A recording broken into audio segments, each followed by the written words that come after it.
Yeah, I figured I'd play Real American, Hulk Hogan's theme, because it is Veterans Day on Monday, and my dad was, speaking of Vietnam, my dad was in the Navy. He was a Navy SEAL during the Vietnam War. So, and before that, of course, we heard Jenny's reading of that great article written by Emily Rose from Medium.com, Dear Pain Patient, Please Die. And there's actually a through line here. It didn't occur to me really until now, or maybe it did subconsciously. Pain patients, of course, and we've talked about this a lot on the show. It's something that's affected Jenny, obviously. It's also something that has really affected my mother, and it affects millions of people. All these pain patients, legitimate pain patients, have been cut off in one way or another from the medications that they legitimately need just to function because they're suffering from conditions which have chronic pain. And of course, our government has to look like they're doing something. Again, stress that, look like they're doing something about the so-called quote unquote opioid crisis, and pain patients are the ones who've been punished. And Jenny has often said, she said it on the show too, that it's not just the government with the pain medications. It's the way insurance companies cut people off. The way insurance companies won't pay for things. They find ways to get around paying for things that they deem, quote unquote, experimental treatments or whatnot. That's something. Look, I don't necessarily support. I don't support Medicare for all. But when Elizabeth Warren said, she made a comment. This I agree with her on. Elizabeth Warren said during one of the debates, she said, everyone talks about how much they love their insurance plan until they get really sick and they start getting denied for coverage, so which I think is a great point. So you have these insurance companies who, everyone, fortunately, if you're fortunate enough to have not experienced it directly, everyone knows someone who has been through something like that, or has at least heard the stories where, it seems like, yeah, the idea is, hey, just die so we don't have to pay for you. Those are the real death panels. That's what Jenny often says when the insurance company says, we don't want to have to pay for you anymore, so we're going to find a way to deny you coverage. But the through line here with that and veterans, a lot of veterans are also affected by this type of thing. And the thing about, dear patient, please die, I'm reminded of something my father said to me once, because my dad is a veteran. Like I said, he was in the Navy. He was a Navy SEAL during Vietnam. And he had a heart attack a number of years ago now. And he's doing great. He made a full recovery and whatnot. He's very fortunate. But he's a veteran. And I remember he got a letter from the VA while he was still in the hospital in the days after the heart attack. And he's still recovering. And he gets this very nice, very wonderful letter talking about how, all these platitudes about, you served your country and now it's our time. It's our turn to serve you while you need us with what's happened and whatnot. And we're going to be there for you and make sure you get all the care you need and whatnot. And I remember my dad felt really good about that, and supported by the country that he fought for. Right. And I remember him telling me this, and I remember thinking, that sounds too good to be true. This isn't the VA that I'm used to hearing about. And then what happens? What happens? Well, of course, it ends up being an incredible hassle and all kinds of red tape for my dad to then get the care that he needed after his heart attack. And he had a lot of problems with the VA. Now, again, he's doing great health-wise, but they did not make it easy. And that letter was BS, quite frankly. And my father said to me at one point, and I'll never forget this, we were talking on the phone one night about the problems that he's having with the VA. And he said to me, Maddie, I feel like they just want me to hurry up and die. I feel like that's the attitude of the Veterans Administration. Just hurry up and die so we don't have to deal with you. That's one way to clear out the backlog, right? At the VA, if people just start dying. So I was reminded of that, with that article that Jenny read about, dear patients, please die. I remember what my dad said to me about. That's how he felt, and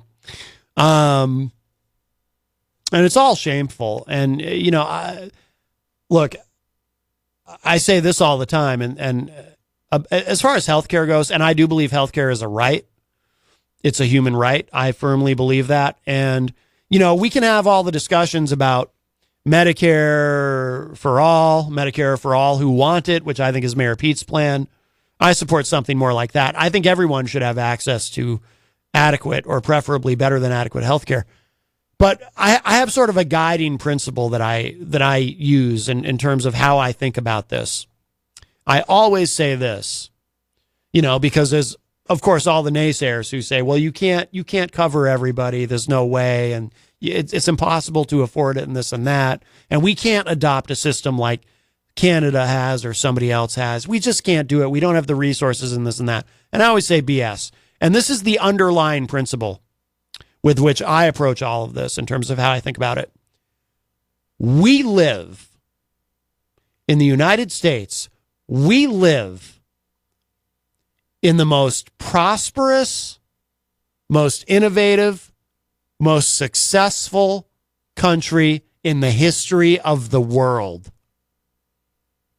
And based on that, you are never going to convince me that in the most prosperous, most innovative, most successful country in the history of the world, that we can't figure out a way to make sure that every American has access to better than adequate health care. You're just never going to convince me of that. We got plenty of money for everything else. We got plenty of money to make sure that military contractors and weapons manufacturers and all of them, they've always got plenty of business coming in. But we can't make sure somehow, with everything that we pay for, we have people in this country rationing insulin. I know someone. Jenny mentions her occasionally, too. We know someone. She listens to the show sometimes.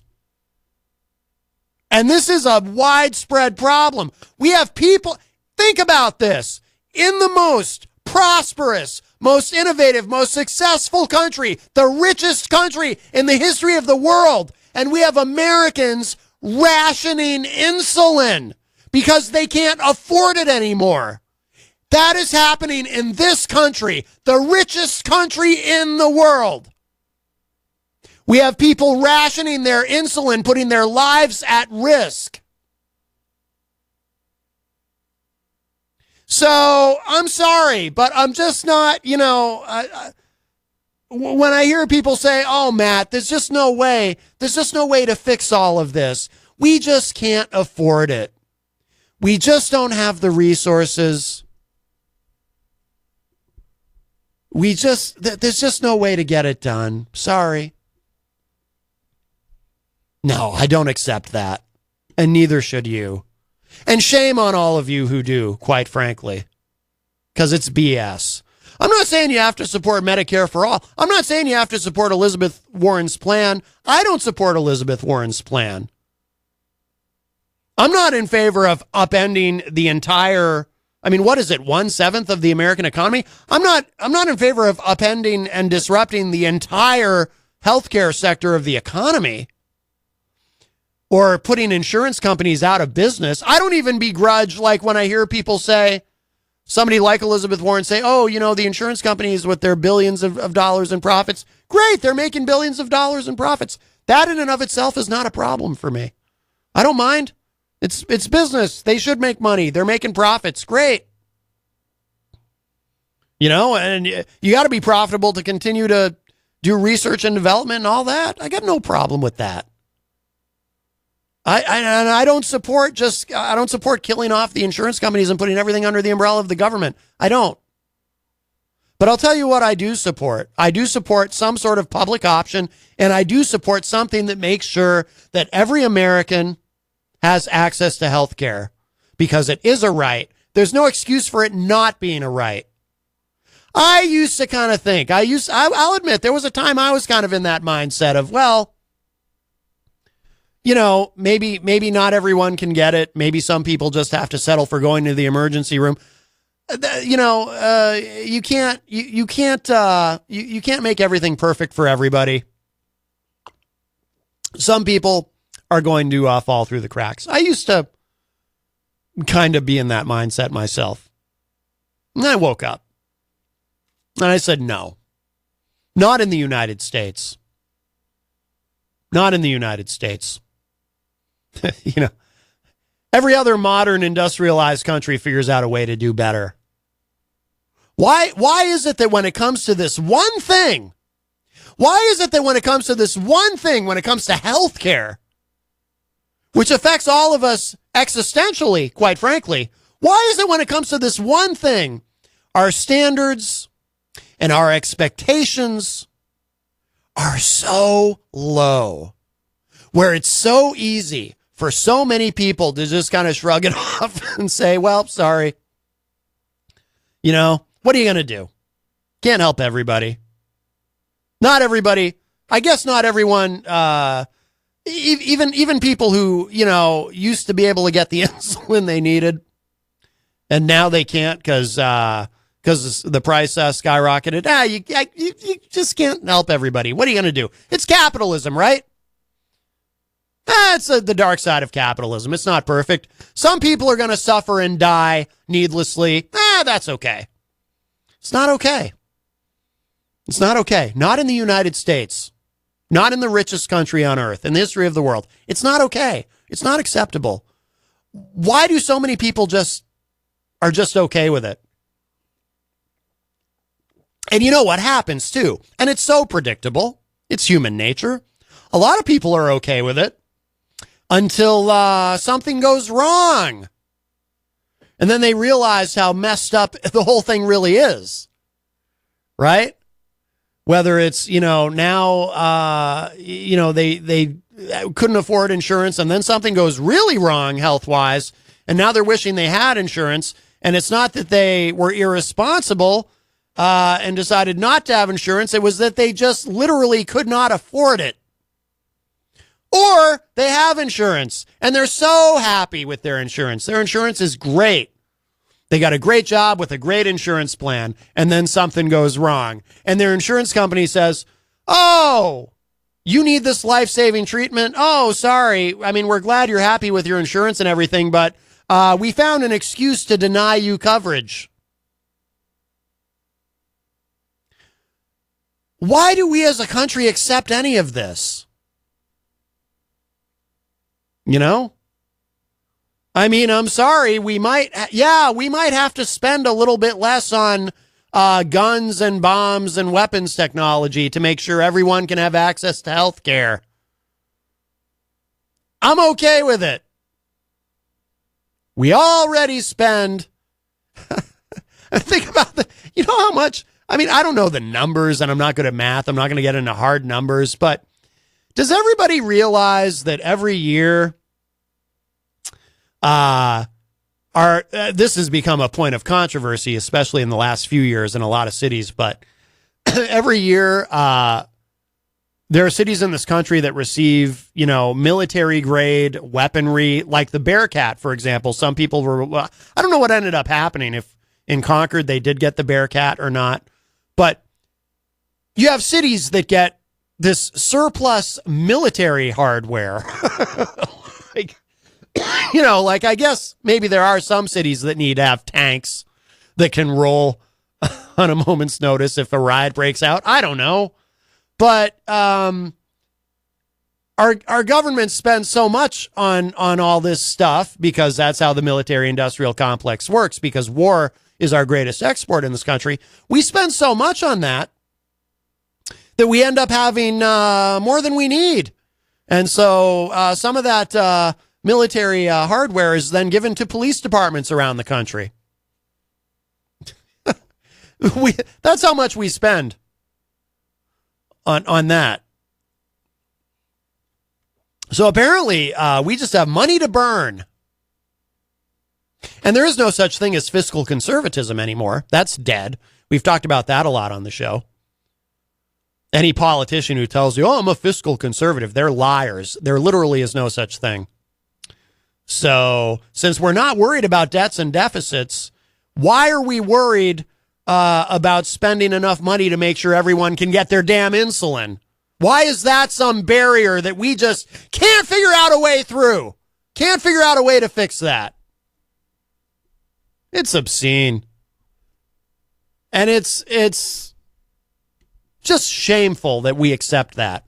And it's time to stop accepting it. Like I said, and again, I'm not saying I support Elizabeth Warren's plan or I support Bernie Sanders' plan. I tend to, like I said, I tend to be more like, well, let's have a public option. You don't have to destroy the insurance industry, because to do something that disruptive, I would be very worried about how that potentially damages the economy. And I don't want to necessarily do something so drastic that we end up killing the healthcare sector in an attempt to save it, right? I don't want to blow the whole thing up and start over. That to me is kind of nuts. But we got to do something, kids. Something's got to be done. Something's got to change. And I think it's going to. I'm actually optimistic about it. Let's see. Before we run out of time, because, it is Friday, like I said, we wrap up a little bit early. But if anyone wants to get in with a call really quickly, 603-250-6007. We do have a little bit of time left. 603-250-6007.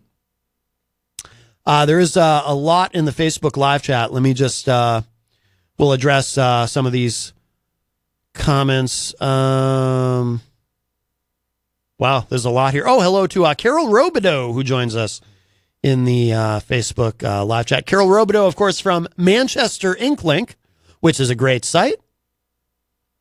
Michael Albert says, someone's health should not be an investment scheme.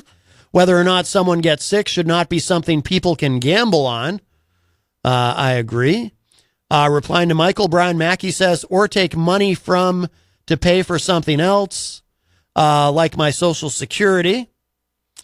Michael Albert says, the money is there. Just move the money that gets paid in payroll deductions to pay premiums and out-of-pocket expenses to taxes. Yeah, there's a way to do it. There's definitely a way to do it. There's always a way to do it. Jenny says, from first responder who mattered to burden who doesn't, curiosity of breast cancer, my own fault. Brian says, best rant since I joined this show, and that's a fact, according to Brian. Thank you, Brian. I appreciate that. I get pretty passionate about this stuff. Michael Albert says, universal coverage means people can get preventative care and reduces demand on emergency rooms, lowering hospital costs overall. That is a great point, Michael Albert. Thank you for saying that. That is a great point. If people have access to health care, they can do. And by the way, there's not enough, I think probably in the macro, there's never enough emphasis on preventative care in this country, but if you can keep people healthy, they will cost less in the long run, right? It costs less to take good care of yourself than it does to deal with the health problems later on. But that is a great point, Michael. Michael says, no, dismantle it. Healthcare should not be a profit business. I don't necessarily agree there, Michael, but we don't really have time to get into that in depth right now. We might have to save that for next week, because I would like to. That's the one part of this where you and I might disagree. So it sounds like you would be more for an Elizabeth Warren type scenario. Michael says health insurance companies don't invest in research and development. That's true. Good point. Yeah, that's true. You're right, because that would be more pharmaceutical companies and so forth, not health insurance. You're right about that.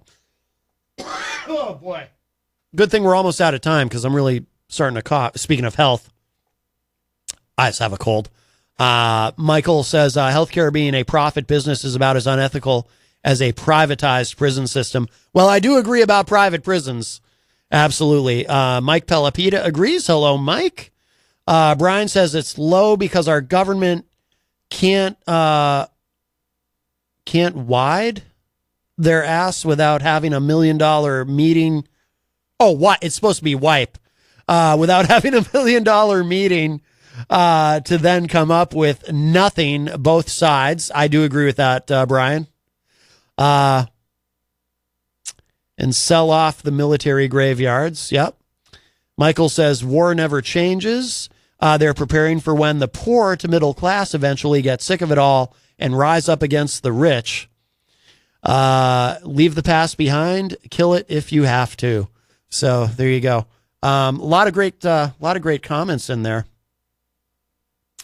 Let's see. What do we have? We can probably fit one more thing in here. Want to do something fun?